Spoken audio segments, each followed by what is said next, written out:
అందరికీ నమస్కారం. హనుమాన్ జయంతి రోజున పూజ ఎలా చేయాలో ఈరోజు వీడియోలో తెలుసుకుందాం.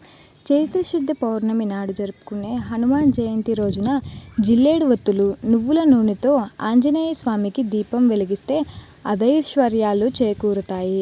హనుమాన్ జయంతి రోజు సాయంత్రం 6 గంటల ప్రాంతంలో హనుమాన్ను ఆలయంలో దర్శించుకొని ఎర్రటి ప్రమిదల్లో జిల్లేడు ఒత్తులు, నువ్వుల నూనెతో దీపం వెలిగించే వారికి ఆయుర్దాయం, సుఖ సంతోషాలు, అష్టైశ్వర్యాలు చేకూరుతాయని పురోహితులు అంటున్నారు.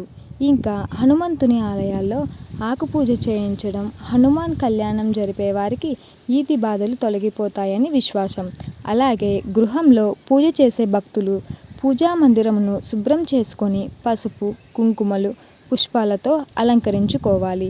ఎర్రటి అక్షింతలు, ఎర్రటి పువ్వులను పూజకు సిద్ధం చేయాలి.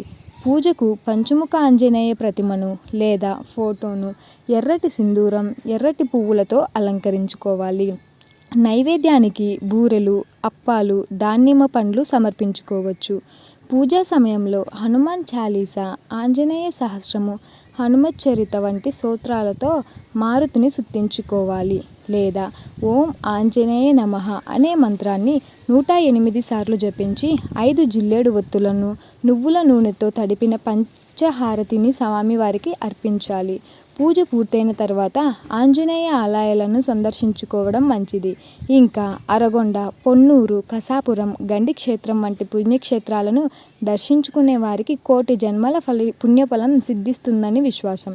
ఇదే రోజున హనుమాన్ ధ్యాన శ్లోకములు, హనుమాన్ చాలీసా పుస్తకములు ధ్యానం చేసిన వారికి సుఖ సంతోషాలు చేకూరుతాయని నమ్మకం.